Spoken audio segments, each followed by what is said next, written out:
Back in studio, Joe Musso alongside Bryant McFadden, Ryan Wilson, our NFL analyst, joining the mix as well as we take a look at this AFC playoff picture. The spotlight now shining on these three wild card matchups. You get the two-seeded Bills up off the mat and all the way up to number 2 following their win on Sunday night.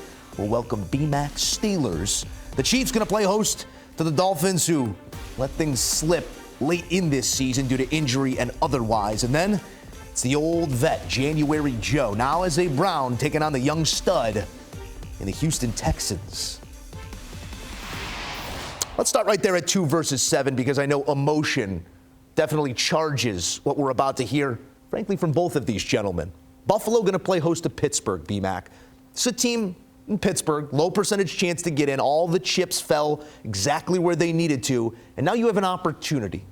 But what does that opportunity look like as you're staring down the hottest team in the AFC? I mean, it's a nice opportunity. You talk about the Buffalo Bills being the hottest team in the AFC. I mean, one could say the same thing the last 3 weeks with the Pittsburgh Steelers since making the change to Mason Rudolph. And these two teams have similar-like feats when you talk about Buffalo being in playoff mode over the last 4 or 5 weeks of the season. The same can be said for the Pittsburgh Steelers, in which they needed to win the remaining 3 ball games just to have an opportunity to get into the playoffs. So this is what you want. This is playoff football. There's no easy way out.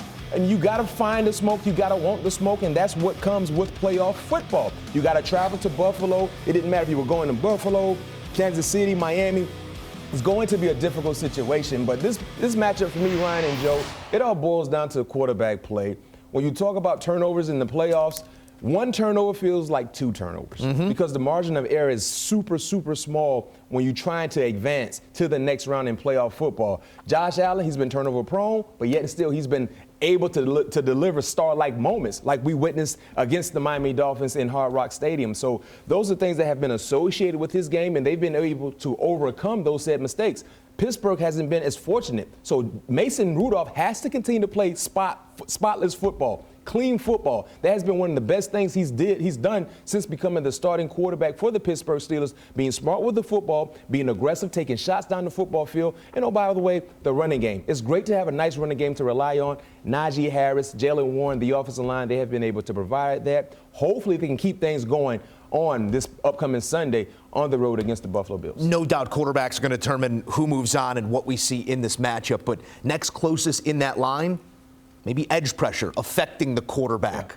The Steelers 1-10 without T.J. Watt since he entered the league. When they don't have him, it usually does not go well. Could be an indicator of what we expect here. Mac, I know you're already mulling the idea of a third down rusher here in TJ if he is limited in what we see from him. Our colleague, J.J. Watt, his brother, indicating maybe a couple weeks, but this is the week. If there's no TJ there, Ryan, how does that affect the way you see this matchup?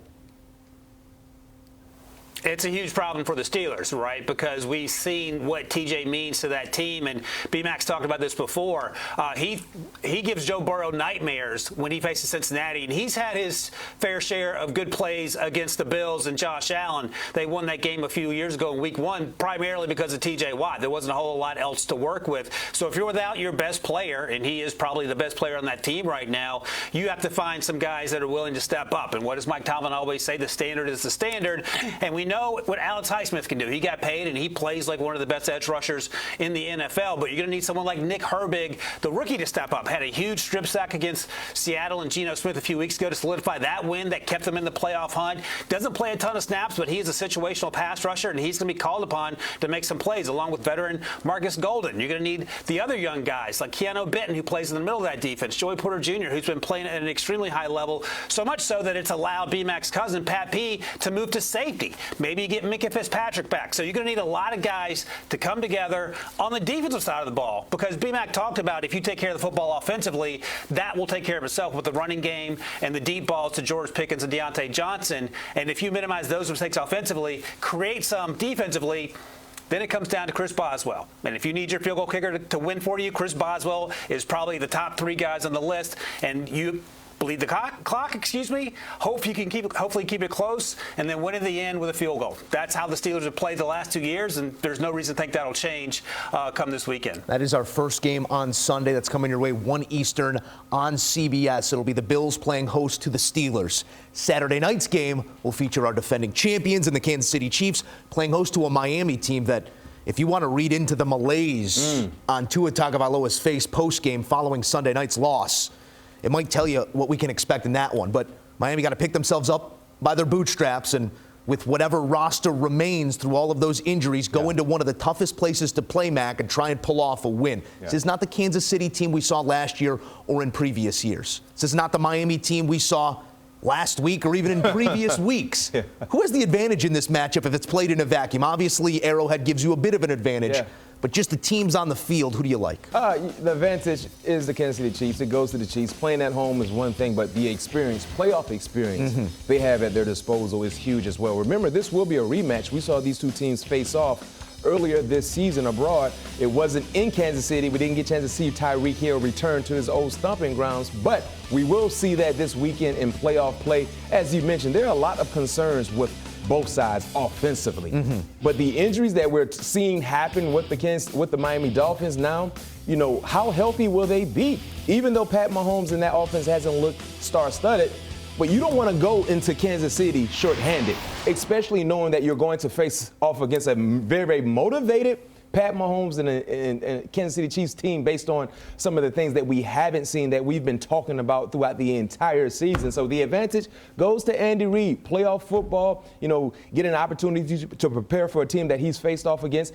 Pat Mahomes, he's been hearing all the criticism, deserving so, because he hasn't looked like his elite talent has provided over the last few years, and the same can be said for Travis Kelce. But I can tell you this much, Tua Tagovailoa better get it right, because he didn't look good against the Buffalo Bills tonight in Miami. Kansas City Chiefs, their defense is much more better. They're healthier as well, and they do a great job in putting pressure on opposing quarterbacks led by Chris Jones.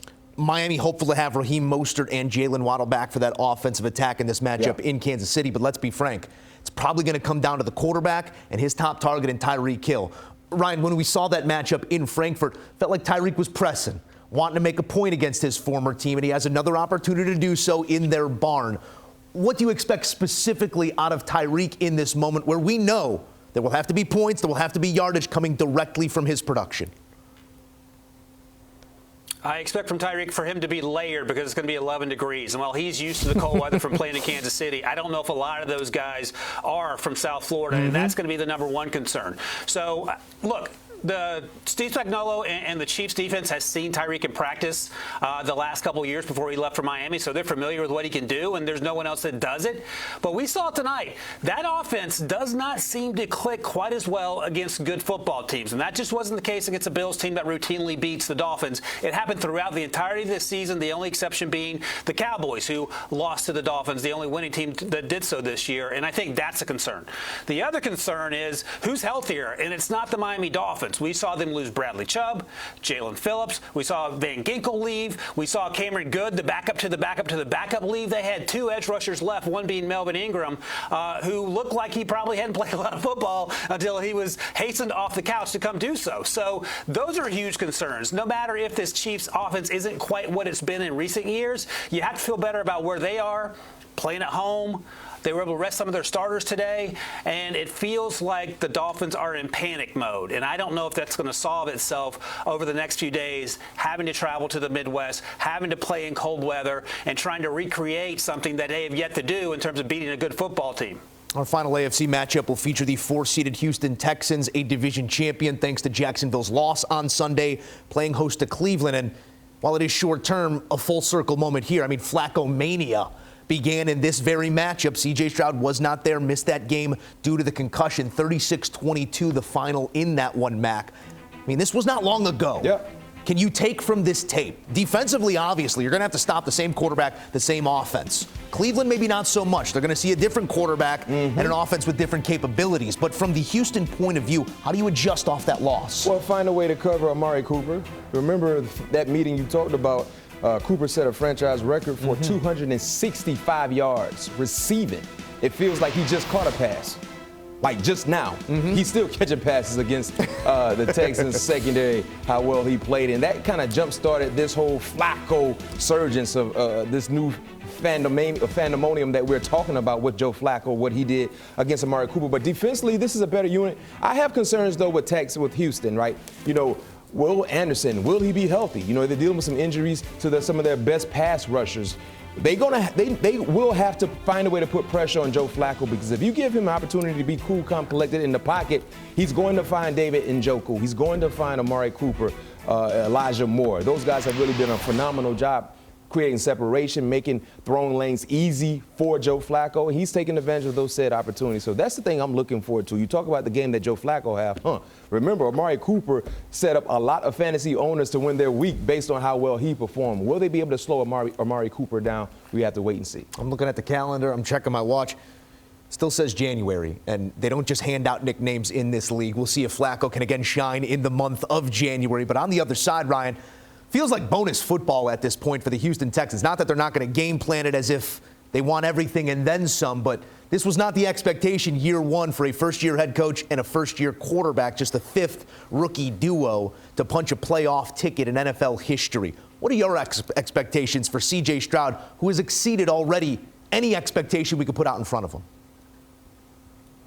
By light years, and the first-year offensive coordinator, Bobby Slowick, as well. And what if I told you back in August that the Cleveland Browns would be on QB4, and the team that won 3 games last year, the Houston Texans, one of those teams would win the division, and the other team would win 11 games? You would think that I was probably smoking something I shouldn't be smoking. But here we are in this matchup. I think when you talk about the Texans, is that C.J. Stroud, the moment is not too big for him. He is not the best rookie quarterback in the NFL. He is one of the best quarterbacks in the NFL with the way he has played. Missed 2 games because of the concussion, came back this week and looked as sharp as ever. Helped that team beat a division rival to, in fact, win the division themselves, thanks in part to the Jaguars losing.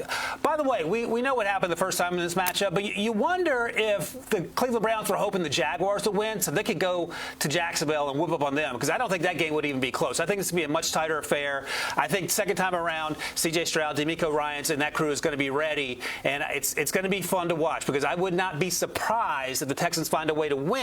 And this might be the toughest matchup for a Browns team, but, you know, I can't believe I have to say this. Never sleep on Joe Flacco. It's going to be exciting to watch it all come down. That is the first game you will see come Saturday. Ryan Wilson, Bryant McFadden. Let's get to the games.